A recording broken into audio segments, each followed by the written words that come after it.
I couldn't sleep last night because yesterday I wrote the biggest check I think I've ever written. Whew. Hopefully it's a good decision.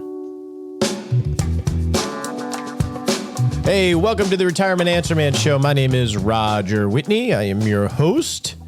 This is the show dedicated to helping you not just survive retirement, but have the confidence to rock retirement. One of the hardest things to do in retirement is spend money, especially early. I get it all the time from feedback from people like you listeners, and definitely in the Rock Retirement Club when we have our group discussions.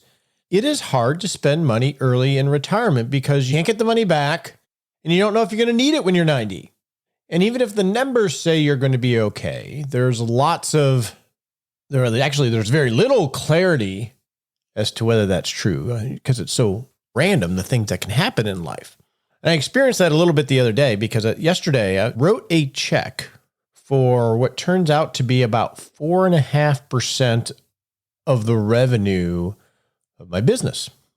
And it's not like I wrote a check for like an office building where I have something that I can sell. This was more for a dream and a promise of what this service can do for the business, but also for the members of the Rock Retirement Club. So I licensed something for the club. We'll be rolling out here in a few months. So it's not like I could sell it like a building. It's not tangible. And that's a hard thing to do because the service that I licensed is unproven. I believe in it. I did a lot of due diligence on it, but it's unproven as to whether it will be a worthy investment of money. So it was a little hard. And it made me think of decisions that you and I will make in retirement, or if you're retired, the decisions that you're making on, do I spend that $30,000 this year on the huge family trip where you're paying for the kids to come in and you're meeting someplace that you've rented, etc.? Because that can get pretty pricey if you have kids and if they're married and if they have kids, etc. And in some ways, that's similar to what I did in the sense that it's an investment, right? You're investing this fictitious $30,000 with the idea that the return is going to be the memories that you create while all of the family is together in a unique place. Memories for you, memories for your children or your friends that they can carry with them for the rest of their lives. And each person is going to have a different memory, some better than others. And that's sort of the return on investment that you're looking for, right? But you don't know if you're going to need that $30,000 when you're 85. What happens if that ugly long-term care event happens or inflation spikes and stays high for a long period of time? That $30,000 could help. Well, that's sort of the decision I had to make. So I went through a process in making this decision. So it wasn't just a whim. And what I started with, just to show that I try to eat my own cooking, is I started with, well, what's the vision of where I am going and where the business is going from the Rock Retirement Club perspective? What's the vision for that long term? Where do I want it to be in 5 years? Where do I want it to be in 1 year? And does this expenditure fit in that vision? Does it help accelerate or fulfill that vision of what I want members to experience and the change that I would love for members to see in their life in terms of rocking retirement? So that was my first filter. And then I started to brainstorm on what is my hoped for result of adding this as a benefit to members. What am I hoping will happen as a result of this?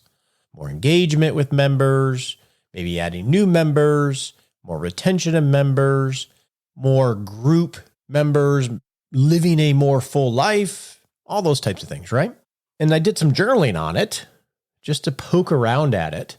But then I realized, and this is very true, all of us have these huge blind spots, and it's very easy for us. I'm actually going through a behavioral finance class right now, taught by a number of professors from MIT and other very prestigious institutions. All of us have blind spots, and we're very good at rationalizing in a logical way to give ourselves permission for certain decisions. So I wanted to poke around for blind spots. So what I did was I solicited first Shauna, my wife, and talked her through the use case of it and my logic of doing it and what I perceived as the risk. And I let her poke at me and challenge some of my assumptions about whether this was the best use of these funds, this 4% of our revenue this year. Oh, it's hard to say that, to be honest with you. So she was poking around for blind spots, and I was trying to listen and not just simply come back with my retort for everything that she threw up. And then I brought in Nicole, who you've heard on the show, because she is more in tune with everything going on in the organization. And we talked it through. And I made my case. We talked about the money. We talked about the hope for benefit. And both Shauna and Nicole, I know, have my best interest at heart, the club's best interest at heart, obviously their best interest at heart, and they're less forward thinking than I am in terms of investing in unknowns. So they're a good check there, right? They're a little bit tighter on those type of things. And then I solicited a friend, Jamie. He's a coach in the Michael Hyatt organization as well as other places, and walked me through, okay, Roger, what's the best case? If this works out perfectly, what does that look like? And he tried to flush out with some substance what that might be. And then he did the opposite. What is the worst case scenario that can happen? Let's say this thing is a total dud and you just lost 4% of your revenue for the year. Plus, it maybe looked bad and actually hurt member satisfaction rather than helped. What is the worst case scenario? And then lastly, okay, what are alternatives? Because there's an opportunity cost for spending that money on this particular thing, just like there's an opportunity cost if you spend $30,000 to do a family vacation where you bring everybody in. You could do other things with that money. You could gift it to the children to fund the college education of grandchildren, maybe. You could donate it to a cause to help Ukrainians.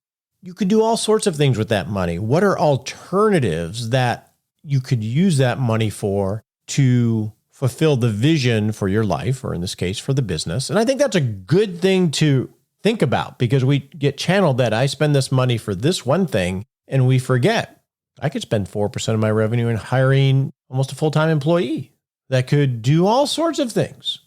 And so I went through all of that, but ultimately I had to make a judgment call. I had to make a judgment call that this fits within the broader vision and feel comfortable that I did my due diligence on what the thing is, the service is. And I just had to make a judgment call. I don't know if it's going to work. I hope it does. I'm excited about it. I'm excited about the promise of it and my experience with it, but I don't know. And that's just like the $30,000 vacation decision. You don't know.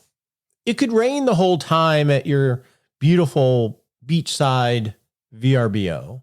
You could have family fighting and feuding with the money spent. It could be bad memories that are created. You don't know. So you just try to poke around it. So I thought I'd share a little bit of the process that I went through in this decision, because it's a process I think we need to go through so we can get to that point where, okay, I thought about this logically. So if it doesn't work out, I know I didn't just wing it. Sometimes things just don't work out the way you want. There's some grace in that, or some comfort in that, knowing that you at least approached it in a logical way. So I thought I'd share it with that. Hopefully that was helpful. With that, we are starting listener questions for all of April. We may throw a little interview in there, here and there. So let's get on with answering your questions.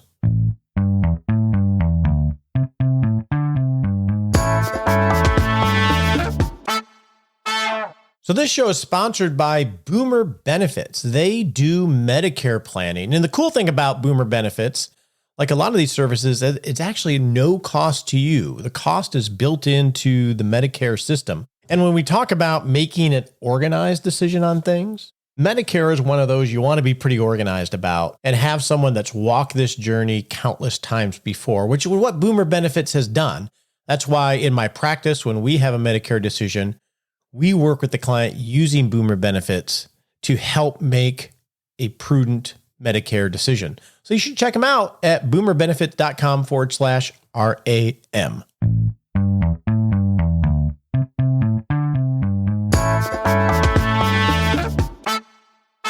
So we're going to get on with answering your questions. If you have a question for the show, you can go to rogerwhitney.com/askroger. We really appreciate audio questions and try to move those to the front, by the way. At the end of the show, I'm going to talk a little bit about books. I've been focusing on making reading my default habit, like if I'm standing in line or have an idle moment.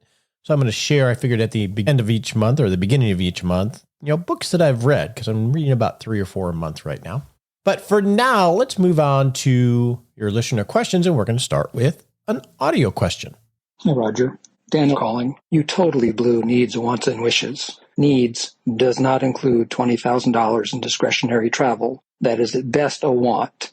One should budget needs to be what? The whole beans and rice concept. Wants is what your aspirational goals are that you think you can afford, and wishes are the things that you're going to do if the market goes well and your plan of record is successful. I love your podcast, but that was a terrible one.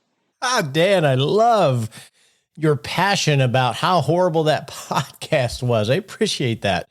He is referring, I believe, to episode 417. We were talking about needs, wants, and wishes, and we included some spending for travel in there. I get your point. Needs might be better defined by you as what I believe the IRA, Retirement and IRA show call it as the minimum dignity floor, those base needs that allow you to have shelter, food, etc.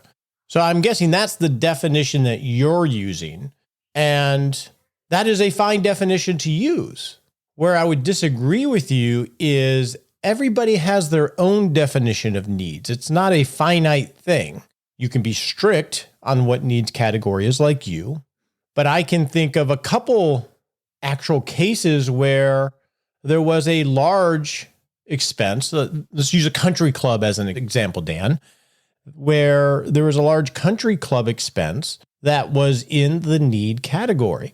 And the reason was, one, for this person, they were widowed and their entire social circle for years had been involved in this particular country club. That's where their friends were. That's where their activities were. A lot of their life was designed around being part of this country club. Now, it sounds like you might say, that's frivolous. That can't be a needs category. And you are correct. They would have to give it up if life dealt them a hand and that became one of the things. But to them, relative to other discretionary expenses, this was something that was pretty important to them. This made them connected, happier, more vibrant from a living perspective. We were having this discussion in the Rock Retirement Club literally 2 weeks ago, and we actually came up with a different definition, Dan, and I think this might fit, or might be more in tune with what you're thinking. Rather than call it a need category, we came up with the term of base great life. And I am a proponent of when you're planning your life, you want to plan against your base great life. In the example I'm using, where there is the country club, because everybody's going to get down to rice and beans if they have to, but that's not what we want to plan to. So I get your point. Where I disagree with you is a little bit in semantics. I think base great life probably is more descriptive than needs, but I'd be careful in judging how other people define these things, because we're all planning towards our life and our reality. And that's what we're going to base choices off of. But I appreciate it. And I get your point from a need category. You wouldn't think of that stuff as needs. And that makes total sense to me. So hopefully that gives you some perspective. Thank you so much, Dan. So our next question is actually some feedback. I guess this is another feedback from Robin on relocation and retirement. Robin says, I'm a longtime listener and I've learned a great deal from your show. My husband and I are in pre-retirement. I'm 60, working part-time. My husband's 62, still working full-time. In listening to the recent episode, the Retirement Plan Live with Joelle, and conversations about where to live in retirement, one tip we would offer regarding relocating. Robin says, we recently moved from the Northeast to South Carolina, an intentional move for our retirement. We ended up building a new home in a new community rather than buying in an existing neighborhood. In our new neighborhood, we found lots of people just like us, new to the area, no long-term friends, and family in the area. So they were wanting to build new relationships. We think being in a new community made our transition much easier. Just wanted to share our experiences with others. Thank you for all that your team provide. Looking forward to rocking retirement. That's awesome, Robin. And I think you make a really good point. It's like coming into the freshman class at a university where everybody is coming into the dorm at the same time, a little bit intimidated, not really knowing anybody, and it's a new adventure for them. And there's lots of camaraderie and relationships because everybody's looking to make those kind of connections. We're human. That's what we want. Whereas if you come into a university in your junior year, well, now everybody's sort of settled. They have their groups, they have their routines, and it's a little harder to make friends because their radars aren't up like yours are. So I think going into a new neighborhood, and I have a number of clients and other people I know that have done this, it does feel like everybody is out there. They're willing to say hello. They're willing to stop and have a conversation and perhaps ask if you'd like to go for drinks or to go play golf and things like that. And I think that's a really good point about the advantage of moving into a new neighborhood rather than an old one. And I appreciate that perspective. We are going to do, when is it? We have it on the list to do another series on relocating and retirement and including the big communities like the villages and stuff like that. So stay tuned for that. I'm not quite sure when that's going to happen, but thanks so much for sharing, Robin. I think it's a great perspective.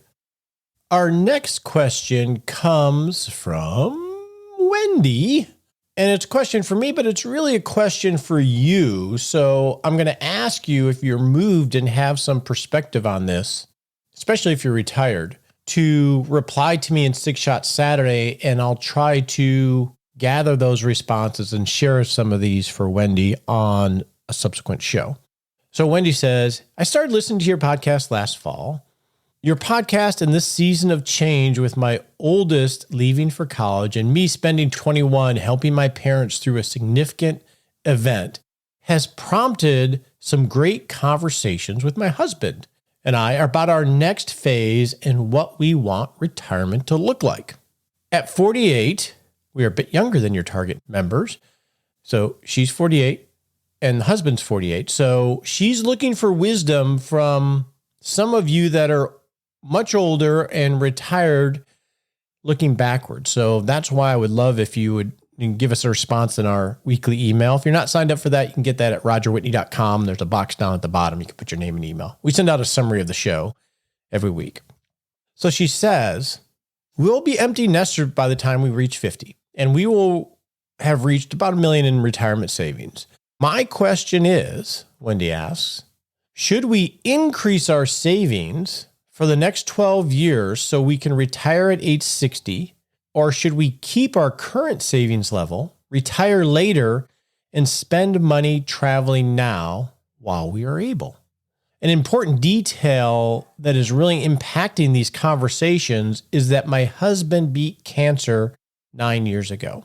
While he's doing great now, we know it's likely for it to return at some point in the future. Hoping to hear wisdom from those who traveled this road before. That's a big question. And it's one I think you should be really continue to have those conversations. My counsel would be, Wendy, is to not frame it as an either or and poke around for possibilities to get to do a little bit of everything. Perhaps saving a little bit more, perhaps slowing work down a little bit more, maybe exploring other things you can do that will give you more time freedom. I'm not sure what you do for a living, the two of you, but there are options other than just simply full-time work. I've known people that have done micro retirements where they leave work and take a sabbatical for a year and then they go back and find new work. I know people that create jobs for themselves where they have more time freedom, and companies are more motivated than ever, from my experience in talking to so many, to keep their talent because of it's so far hard to find talent. I would say make sure you're thinking on a spectrum, not as an either or in this decision. And then for now, I'm going to defer this and we'll put this in 6-Shot Saturday and see if we can get some responses. And if you have an audio response, you can leave the audio. Go to rogerwhitney.com/ask Roger if you want to just respond, or if you want to leave an audio message that we'll play for Wendy. And then in a subsequent show, let's say maybe on the 20th, I'm putting it there on my calendar here, we'll revisit this and hopefully we'll have some wisdom for you, Wendy. The fact that you're having these conversations is a big deal already. So bravo for you. Our next question comes from Donald. Donald says, I've already purchased the limit of $10,000 in I bonds for 2021. I would like to purchase an additional $10,000 for 2022, taking advantage of the current 7.12 rate, which is the rate with the inflation adjuster that lasts not forever, just for a period of time. I cannot figure out how to make the purchase so that I can get the January 1 accrual without exceeding my 2021 limit. So you wrote this just prior to 2021. So sorry about that, Donald. That is, in order to make the purchase, I have to have the bond issued in 22, and it appears I have to forego the January accrual. So you're correct in that. You really can't structure it that way. When you purchase the bond, you don't get the accrual for that particular month. So if you purchase the bond in January of 2022, you don't get January's accrual. It starts in February. And I don't know if I'd get too hung up on getting the accrual of, say, the 7.12 interest rate that they quote that's current there, because that's going to last for 6 months, and then it's going to renew based on the inflation adjustment. And on $10,000, yes, it is money, but losing 1 month of interest on $10,000 for that amount, it shouldn't be life-changing. And unfortunately, that's just the way that it works. So I would just buy them as soon as you can. If you buy them in a month, realize you're not going to get that month's interest. And when you're around the end of the year, it's very difficult to time it. And I don't really have a strategy to help you there, Donald, but I think directionally, strategically, this may make sense. The tactical part, some things are just annoying in terms of how things are structured, and it's just messy. So I think this is one of those. Our next question comes from Donna regarding Roth conversions versus taking pre-tax IRA distributions. She had listened to our show with our whole month-long series on tax management in retirement with Andy Panko. And she said during that show, we indicated that there may be some tax consequences in doing a Roth conversion. And I agree. But aren't there tax consequences if you take a pre-tax IRA distribution too? My understanding is if somebody wants to fill up their lower tax brackets, you aim to pay taxes on pre-tax asset distributions. If you reinvest the distributions into after-tax assets, you're still going to have to pay taxes, income taxes on the future growth and earnings, etc. But if you convert the pre-tax IRA or partial into a Roth, you don't have to pay tax on any of those earnings. So converting to a Roth is best. And she wants to know, isn't that correct? Why would you take the money out and why would you not do a Roth conversion? So what Donna is referring to, and I believe this was episode 402, you can find that at rogerwhitney.com, this idea of filling up tax brackets. And what she's referring to there is, let's assume you make $50,000 a year, and we'll assume you're married.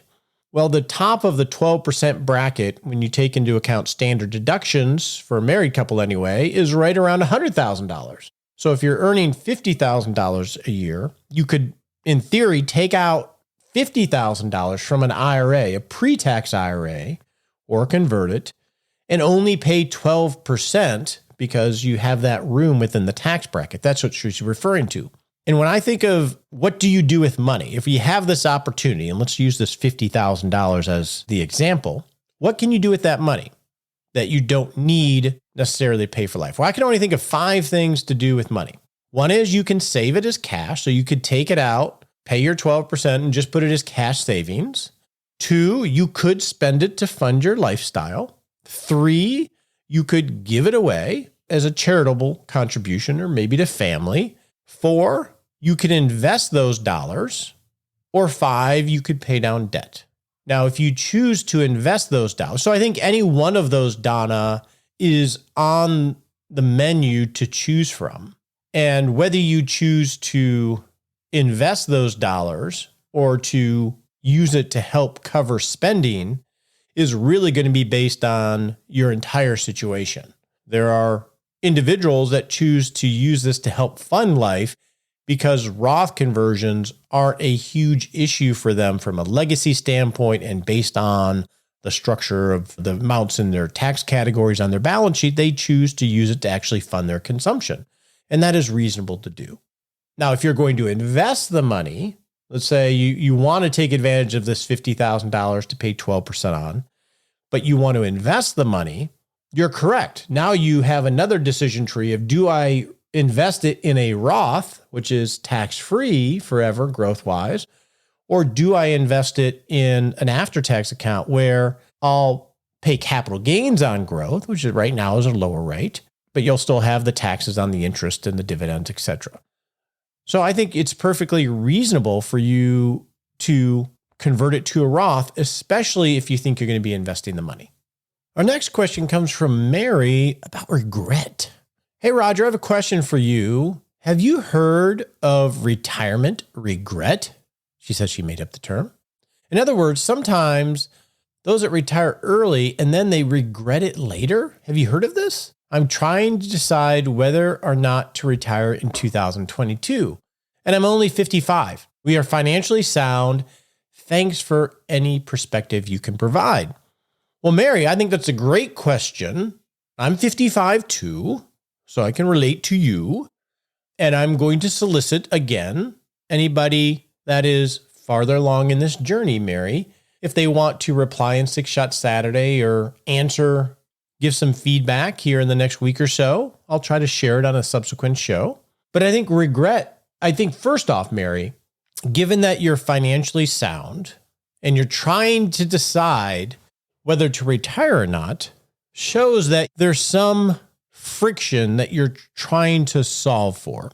Because if there wasn't some kind of friction, you wouldn't be thinking about retiring anyway. There's something that you're starting to get attracted to in terms of having a life without all the obligations you have at work, or there's a lot of obligations at work. Maybe it's travel, maybe it's meetings, maybe it's all the demands because so much is put upon you that you're trying to release yourself from.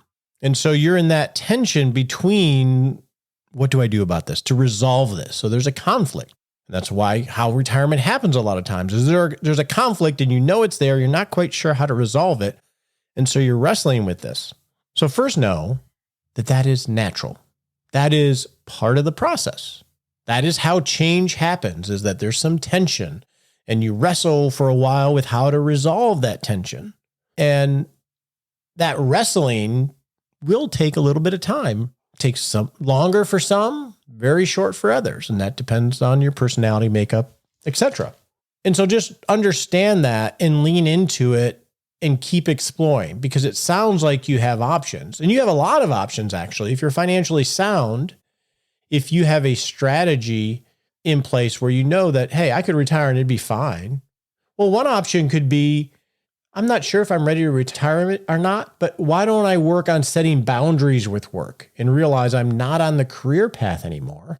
And so I don't have to act like I'm on the career path, and I can turn off at 5 and turn everything off and walk away knowing that I'm doing the work that I'm supposed to do. And if it ruffles some feathers because you're usually 24/7, you have those conversations and you create some boundaries so you can have more time freedom. Because a lot of times we're overcommitting to what we do at work for various reasons.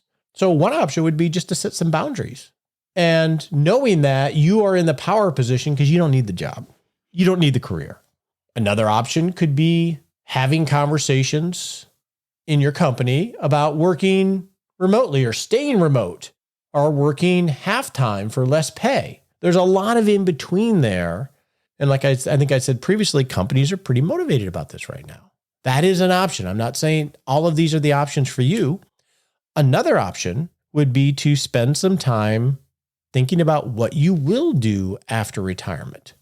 So when we think of retirement, Mary, let's define it. We're talking about you leaving your full-time career in whatever you do. We're not meaning that you retire and don't do anything for the rest of your life. You're not going to be your grandmother when you retire. and move to Florida and sit and read books and go get the blue light special. Whatever the stereotype is. That is not retirement. Retirement isn't binary. It's leaving your full-time career and having a life of time freedom, and you get to choose what you do with that time. And that could be working. It could be doing whatever you can imagine that fulfills you. Maybe it's you want to, coach other women in, let's assume you're in the sciences. You want to coach women in STEM. You want to work at Starbucks. You want to have a glass blowing studio, whether it's for money or not. So don't think of it as binary and just keep exploring this. Because I think if you don't think of it as binary, it sort of frees you a little bit from the totality of it. My career is over. And that's not the case.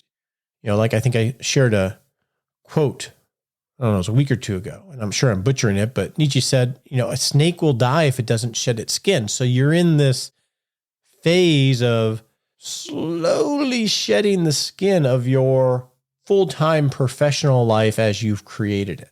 And it doesn't just come off nice and clean all the time. So this is healthy. So hopefully that will give you some encouragement to lean into the process and expand your thinking on options. This isn't the end.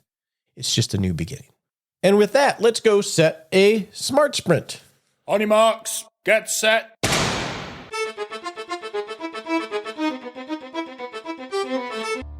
And we're off to set a little baby step you can take in the next 7 days to not just rock retirement, but rock life. Rock life. All right, in the next 7 days, identify a decision you're making, that you're in the midst of making, and go through a process. And we have a decision worksheet. Nicole, who I know is listening to the show, poor Nicole, she listens to every single show. Nicole, if you can share the decision worksheet that we have, grab the worksheet. We'll share it in 6 Shots Saturday. If you're not signed up for our weekly summary email, you can go to rogerwhitney.com and put in your name and email, and we send out a weekly email with the summary of the show and resources that we mention. But we'll share a decision worksheet that we created and use that and practice making decisions on whatever you're facing right now.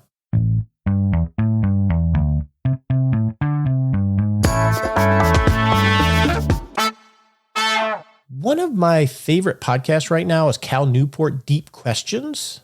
And he's just a crazy reader. He reads like 5 books a month. And he encouraged me to start making reading my default, which I have done since probably late December. So what do I mean by reading default? Well, if I'm standing in line at the grocery store and I have my phone out, I'm reading a book. If I'm in some idle moment and not sure what to do, I'm reading a book. On my Kindle, paperback, hardback, I generally read about 3 or 4 books concurrently. So I don't just read one all the way through. And then what I started to do, and he's done this, is I count the book in the month that I finished it. And so we just finished March. So I figured I'd let you know. March was a very rough month for me. So I've read, 1, 2, 3, 4, 5, 6, 7, 8, 9 books. I've finished 9 books in 2022. This is as of the end of March. In March, I read Wooden, which is the collection of writing and thoughts from John Wooden, who was this famous UCLA basketball coach. And it was really good. I liked it because he is from rural Midwest. He just has a very plain way of doing things and a lot of wisdom, just a lot of good stuff and how you be a leader, how to be a leader, whether it's in a family or with kids or coaching, obviously. So I only got 1 book done in March, and that is mainly because I've been plowing through 1 book in particular. See what else I'm reading Seneca on the shortness of life, but the book I've been plowing through is one that a friend, it's like his favorite book of all time. It's Cryptonomicon, which is a fiction book. It's a big book. I'm about halfway through it. So I've been plowing through that book. Other books I've read this year so far, I figured I'd do this once a month just to talk about books. Born Standing Up. I read that. That's the autobiography of Steve Martin.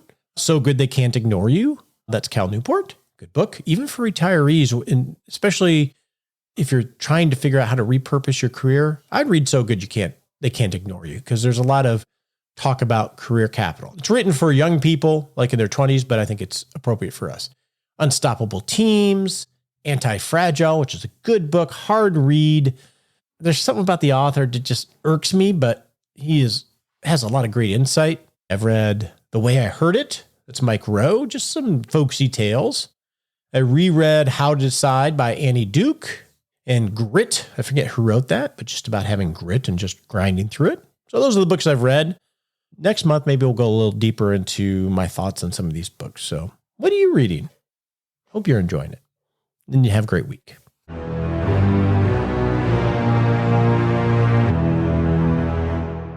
Hey, it's time for that all-important disclaimer. We so appreciate you listening to the show and love your questions and love the teaching that we're able to provide here. And actually, it helps us too. But remember, you're not our clients. Not love it if you took advice from us on the show. We would not love it if you took advice from us on the show. Realize this is helpful in education. Talk to your legal advisor, your tax advisor, or your financial advisor before you make any decisions. We appreciate you joining us today for this episode of Retirement Answer Man.